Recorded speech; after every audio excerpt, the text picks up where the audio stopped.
नमस्कार सभी विद्यार्थियों को। आज के इस राजस्थान जिला दर्शन की क्लास में आप सभी का स्वागत है। आज हम जिस जिले के बारे में पढ़ रहे हैं वो है आरजे नंबर 4 और आरजे नंबर 4 जो जिला रहेगा वो है भरतपुर जिले के बारे में। तो आज हम भरतपुर जिले के बारे में हम संपूर्ण जानकारी पढ़ेंगे।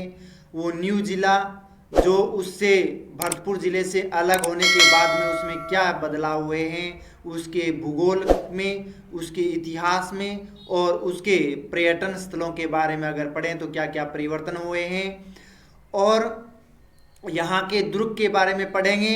महाराजा सूरजमल जाट को प्लेटो के नाम से क्यों जाना जाता है और उसे भरतपुर रियासत का संस्थापक क्यों माना जाता है।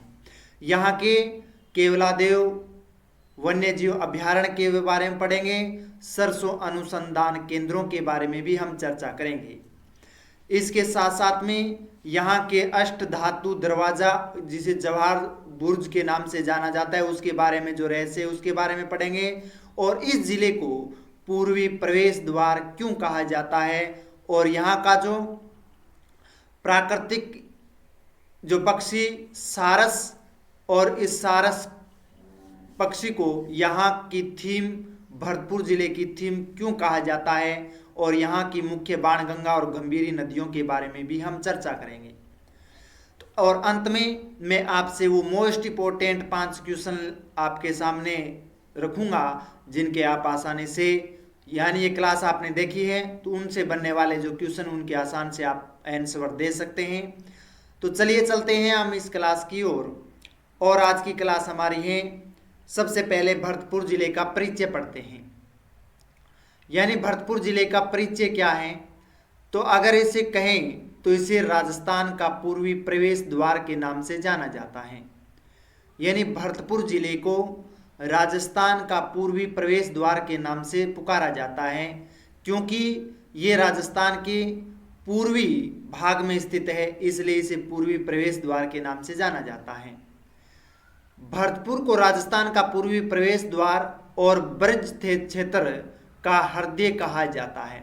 जो ब्रज क्षेत्र है उसका हृदय और पूर्वी राजस्थान का प्रवेश द्वार किस जिले को कहा जाता है, तो इस तरह के क्वेश्चन बनेंगे। उसमें आता है भरतपुर जिला।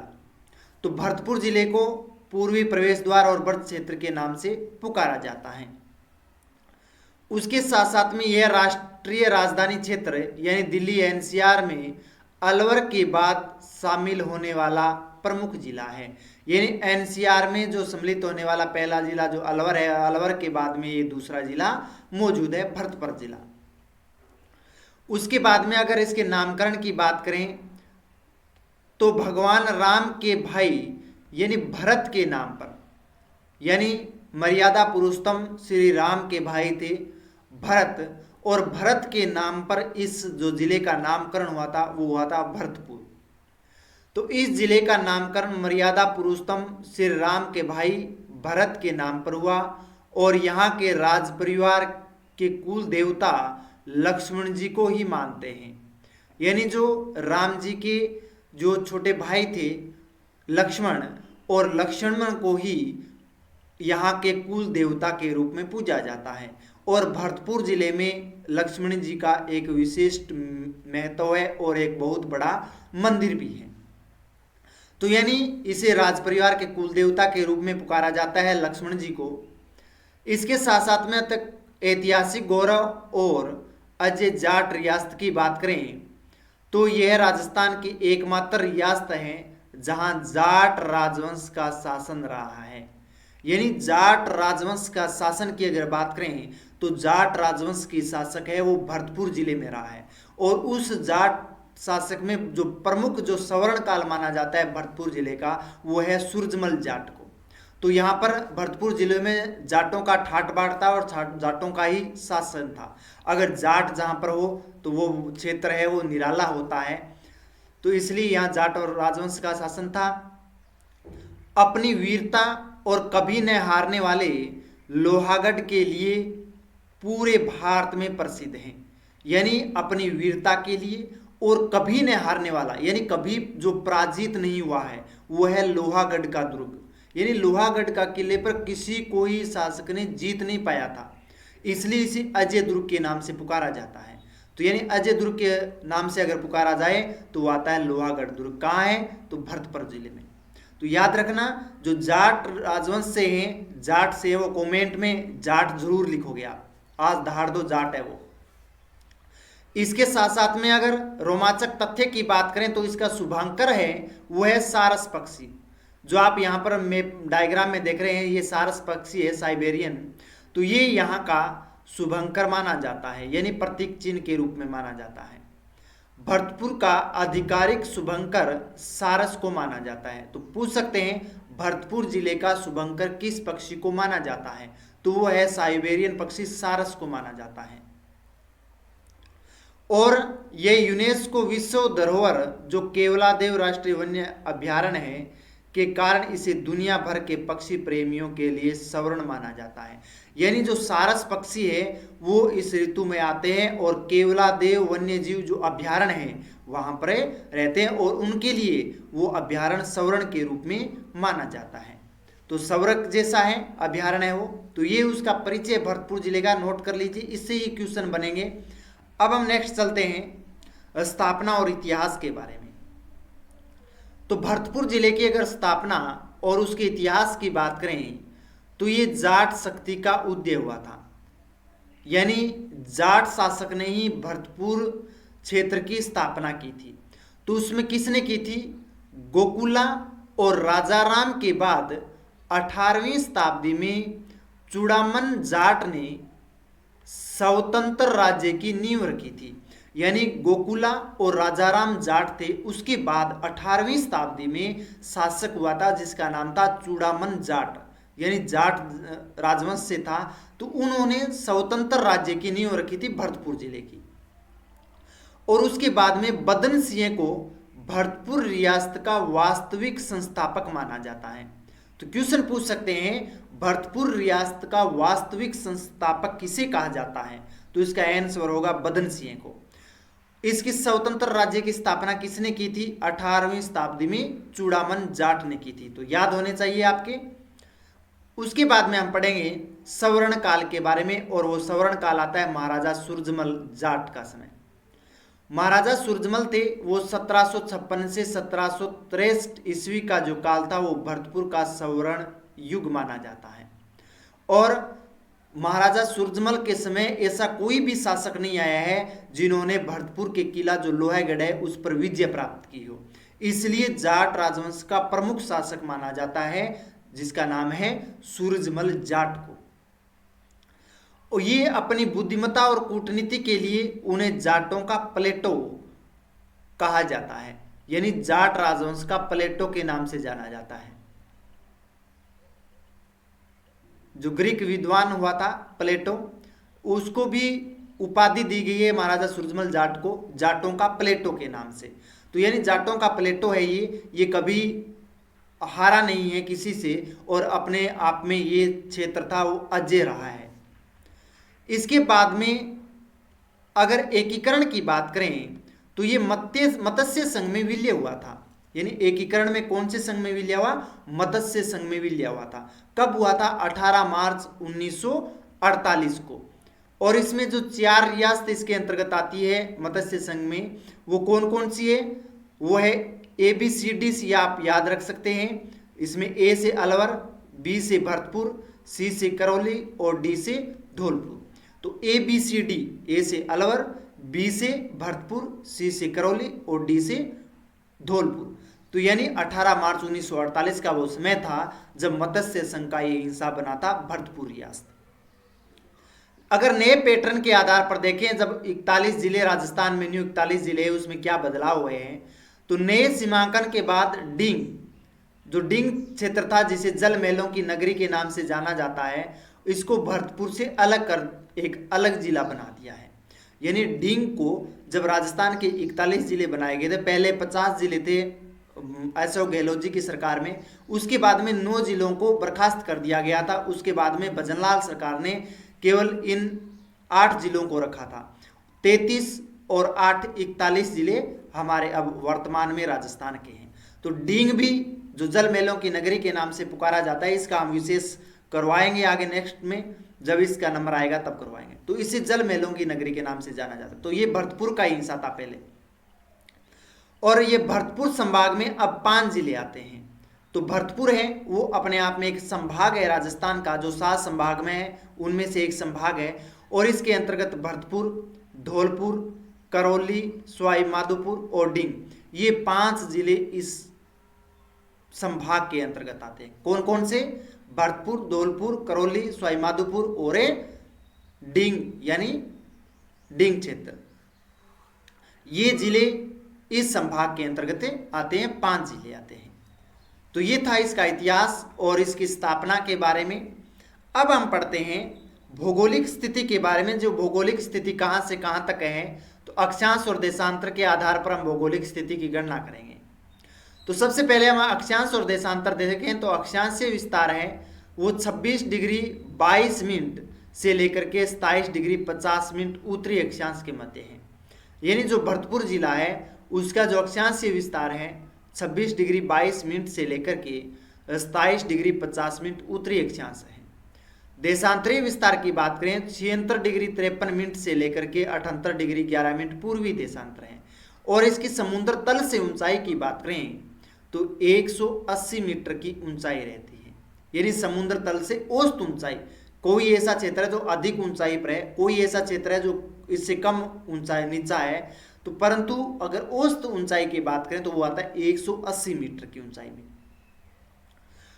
अंतर्राज्यीय सीमा की बात करें, कौन से अंतर्राज्यीय सीमा बनाते हैं, तो भरतपुर है वो 2 राज्यों के साथ अंतर्राज्यीय सीमा बनाता है। कौन कौन से? एक तो आता है हरियाणा और एक आता है उत्तर प्रदेश।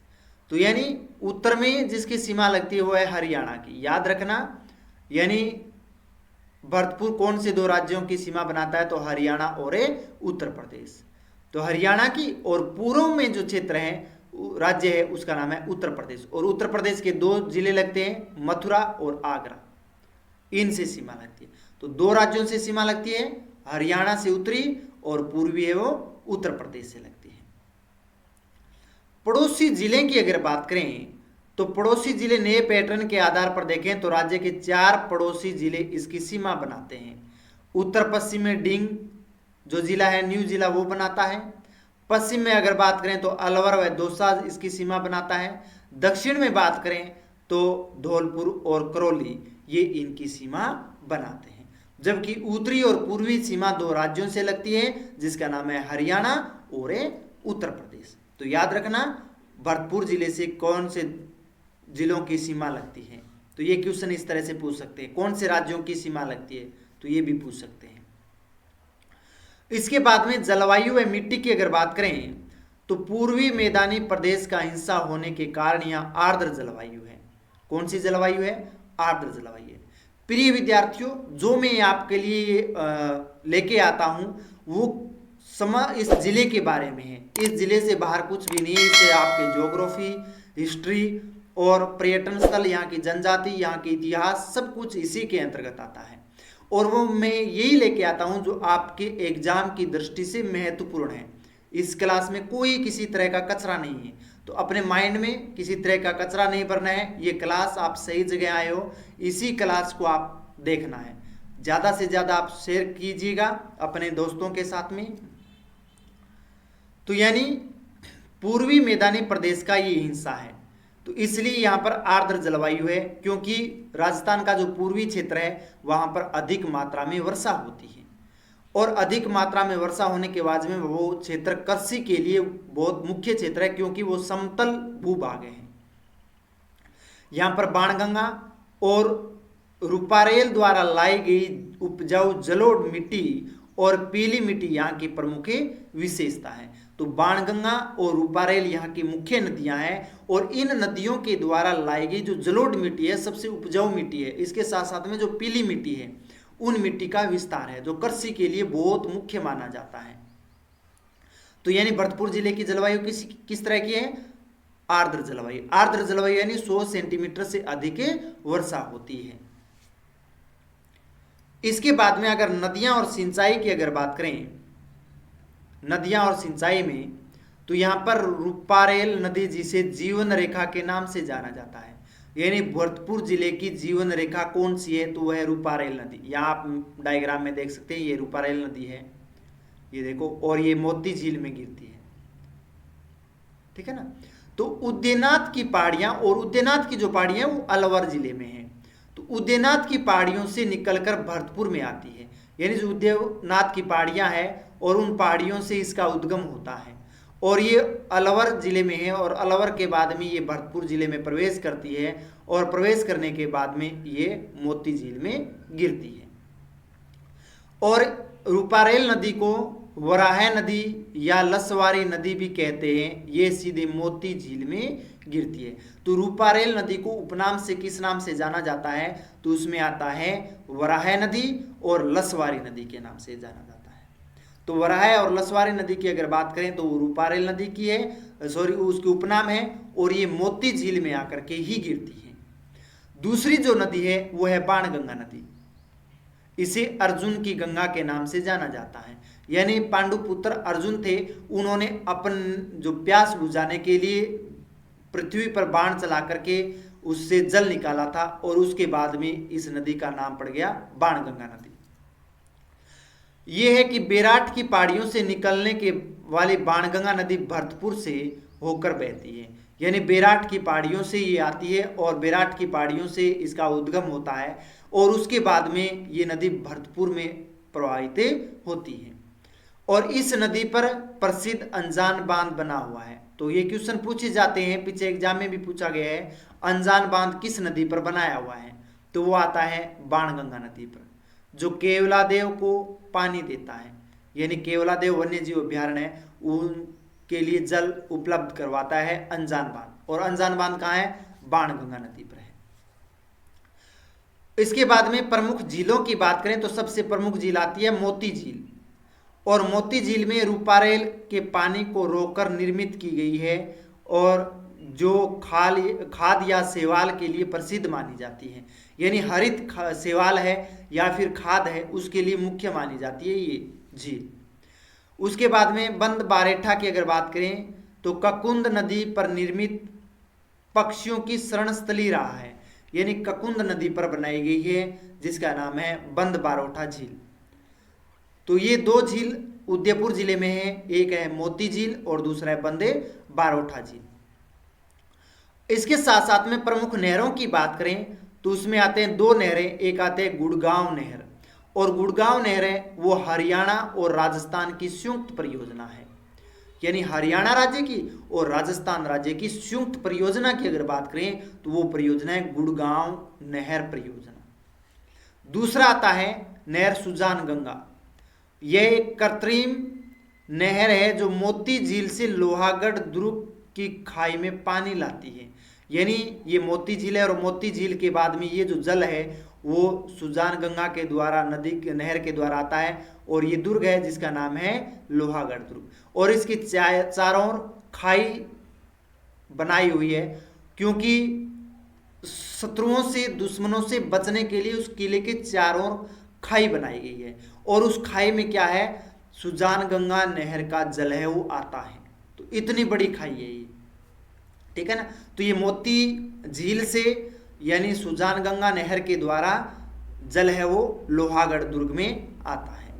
तो ये थी सिंचाई और यहाँ की नदियाँ। इसके बाद में कृषि और फसलों की बात करें तो यहाँ पर भरतपुर जिले में कृषि और फसलों में प्रमुख फसल की बात करें तो रबी फसल का दबदबा है यहाँ पर, यानी सबसे ज़्यादा रबी की फसल होती है यहाँ पर, क्योंकि उपजाऊ जलोढ़ मिट्टी के कारण यह कृषि प्रधान जिला है, यानी कृषि सर्वाधिक होती है क्योंकि जलोढ़ मृदा है, अधिक वर्षा होती है, आर्द्र जलवायु है, इसलिए कृषि प्रधान जिला है। यहाँ की प्रमुख फसलों की बात करें तो जिसमें सरसों है, गेहूं, चना, बाजरा है, और भरतपुर है वो सरसों उत्पादन में अग्रणी है। तो राजस्थान का सरसों उत्पादन में अग्रणी जिले की अगर बात करें तो वो आता है भरतपुर जिला। भरतपुर में सरसों के अलावा गेहूं, चना और बाजरे का उत्पादन भी किया जाता है, परंतु रबी की फसल है वो सबसे ज्यादा होती है। सिंचाई व्यवस्था की बात करें तो यहाँ सिंचाई मुख्य रूप से कुओं के द्वारा और नलकूपों के द्वारा ही होती है, यानी कुओं से और नलकूपों से यहाँ पर सिंचाई की जाती है। इसके अलावा गुड़गांव नहर और यमुना जल स्रोतों से भरतपुर नहर द्वारा व्यापक सिंचाई होती है, यानी गुड़गांव नहर है जो हरियाणा और राजस्थान की संयुक्त परियोजना है उसके द्वारा, और यमुना जल समझौते के द्वारा भरतपुर द्वारा जल है वो प्राप्त हो जाता है, जिससे यहाँ पर सिंचाई की जाती है। राष्ट्रीय सरसों अनुसंधान केंद्र, ये बहुत मोस्ट इंपोर्टेंट है, क्वेश्चन हमेशा पूछा जाता है राष्ट्रीय सरसों अनुसंधान केंद्र कहाँ स्थित है, तो वो आता है भरतपुर में। इसकी स्थापना है वो 20 अक्टूबर 1993 को की गई थी भरतपुर जिले में, और भरतपुर का सेवर में इनकी स्थापना हुई। यह पूरे भारत में राई और सरसों पर शोध का सबसे बड़ा प्रमुख केंद्र माना जाता है। तो राई के लिए और सरसों के लिए प्रमुख शोध रिसर्च केंद्र है यार, कौन सा? राष्ट्रीय सरसों अनुसंधान केंद्र सेवरे भरतपुर जिले में। इसकी स्थापना कब हुई? 20 अक्टूबर 1993 को की गई थी। कृषि आधारित उद्योग की बात करें तो कृषि आधारित उद्योगों में अगर देखें तो भारी मात्रा में सरसों उत्पादन के कारण यहाँ इंजन छाप सरसों तेल, यानी इंजन छाप सरसों तेल आता है, प्योर तेल आता है, क्योंकि सरसों अनुसंधान केंद्र वहाँ है, तो वहाँ पर सरसों है वो सबसे ज़्यादा भरतपुर जिले में उत्पादित की जाती है, इसलिए वहाँ पर तेल उत्पादन के उद्योग सबसे ज़्यादा है। तो इसलिए इंजन छाप सरसों तेल है वो सबसे ज़्यादा भरतपुर में है और पूरे भारत में ये प्रसिद्ध है। और यहाँ की वनस्पति घी और उर्वरक के कारखाने भी स्थापित हैं। जो हम वनस्पति घी लेके आते हैं वो ज़्यादातर भरतपुर जिले में ही बनता है। उसके साथ साथ में जो उर्वरक होते हैं, उर्वरकों के कारखाने हैं, वो भी भरतपुर जिले में ही मौजूद है। तो ये थे कृषि से संबंधित, आप नोट कर लीजिएगा, मुख्य है ये, एग्जाम की दृष्टि से पूछे जाएंगे। अब आता है पर्यटन स्थल और ऐतिहासिक स्थान। अगर पर्यटन स्थल की बात करें या फिर ऐतिहासिक स्थान की बात करें तो हमेशा अजय जो दुर्ग है जिसका नाम है लोहागढ़ दुर्ग, और उसे 1733 ईस्वी में सूरजमल जाट द्वारा निर्मित यह मिट्टी का किला है, एक पारीख दुर्ग के नाम से जाना जाता है। यानी मिट्टी किला या पारीख दुर्ग क्यों कहते हैं इसको, इसका सबसे पहले मैं बता देता हूँ। इसका निर्माण है वो 1733 ईस्वी में किया था। किसने करवाया था? वो करवाया था सूरजमल जाट ने 1733 में। पारीख दुर्ग इसलिए है क्योंकि इस किले के चारों ओर आप देख रहे हैं यहाँ पर डायग्राम में इस तरह की खाइयां बनी हुई है, और ये खाइयों से घिरा होने की वजह से और रूपगंगा नहर का जल है वो इसमें आकर के गिरता है। ये इसलिए बनाई गई है क्योंकि शत्रुओं से इस किले की रक्षा हो सके। इसको पार करना बहुत कठिन होता है, तो यानी किसी दूसरे स्थान से है शत्रु है इसमें प्रवेश ना कर सके, इसका प्रवेश का रास्ता ये एक ही था, इसलिए इसे अजय दुर्ग के नाम से जाना जाता है। इसे किसी ने नहीं जीता है। लॉर्ड लेक ने 5 बार इस पर हमला किया परंतु उसे जीत नहीं सका। ये अष्टधातु गेट इसकी शान है।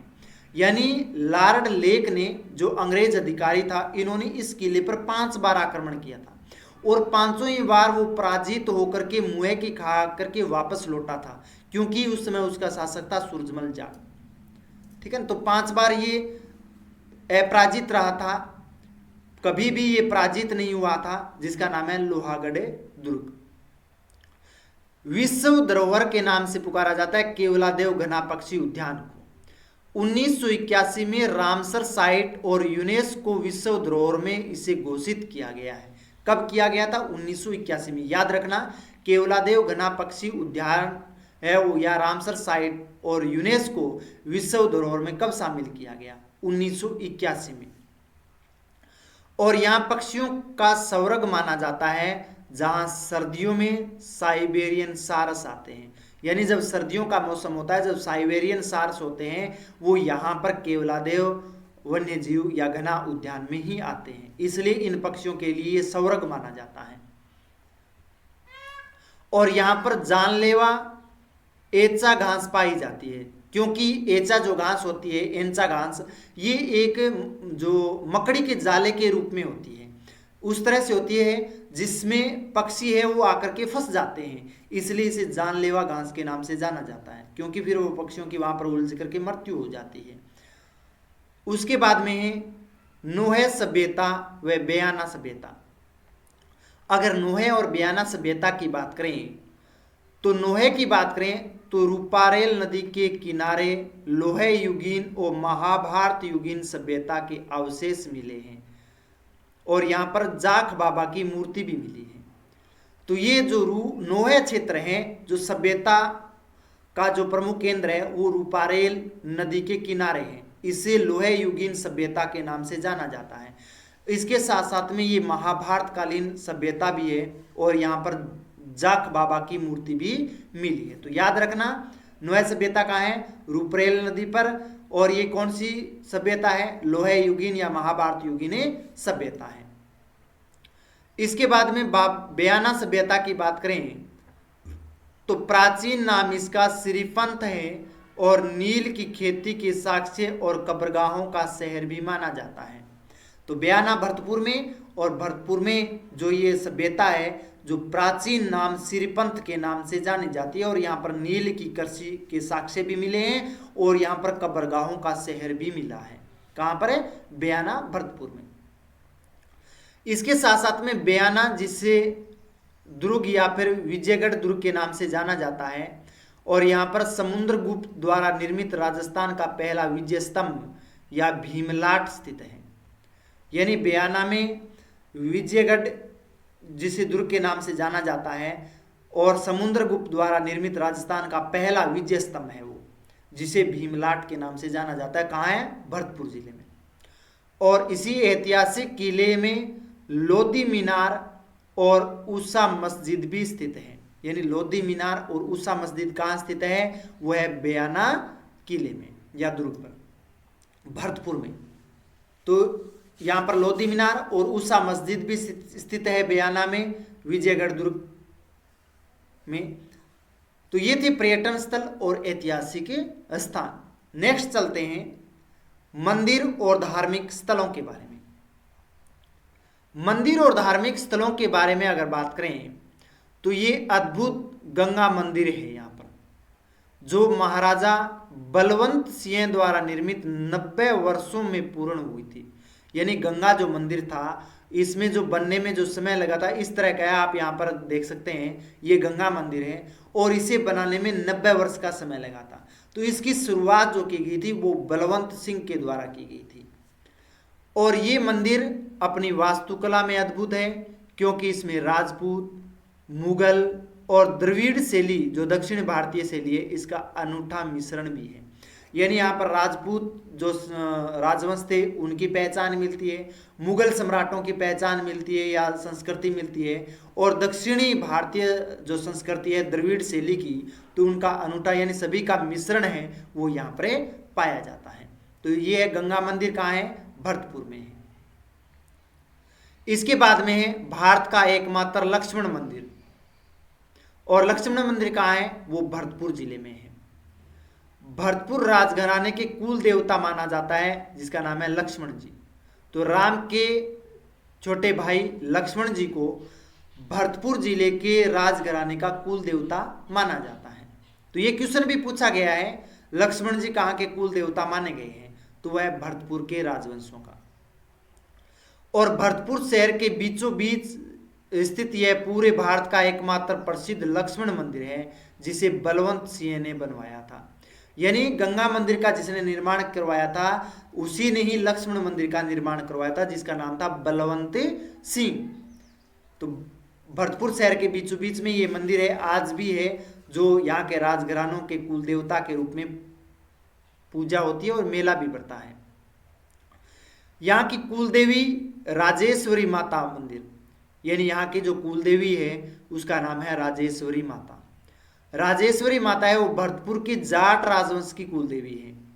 यानी जाट राजवंश की अगर कुलदेवी की बात करें तो वो कौन है, राजेश्वरी माता है। ये भी क्वेश्चन बार बार पूछा गया है, जाट राजवंशों की कुलदेवी किसे माना जाता है, तो आता है राजेश्वरी माता को। और इनका भव्य मंदिर लोहागढ़ दुर्ग परिसर के अंदर स्थित है, जो गहरी धार्मिक आस्था का केंद्र माना जाता है। तो यानी लोहागढ़ दुर्ग है, उसके परिसर के अंदर स्थित है राजेश्वरी माता का मंदिर, जो राजवंश जाट राजवंशों ने स्थापित किया था और जाट राजवंशों की कुल देवी माना जाता है। इसके साथ साथ में लालदासी संप्रदाय व कामार यहाँ मुख्य है, जिसमें नगला जहाज जो भरतपुर में है, और ये लालदासी संप्रदाय का प्रमुख केंद्र है।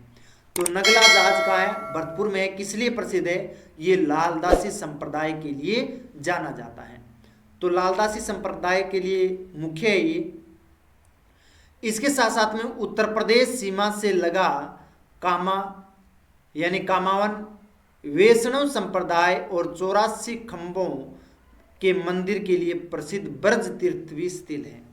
तो उत्तर प्रदेश की सीमा और भरतपुर की जो सीमा है, कामा जो क्षेत्र है भरतपुर का, वहां पर वैष्णव संप्रदाय और 84 खंभों के मंदिर के लिए जाना जाता है, उसको कहते हैं ब्रज तीर्थ के नाम से जाना जाता है।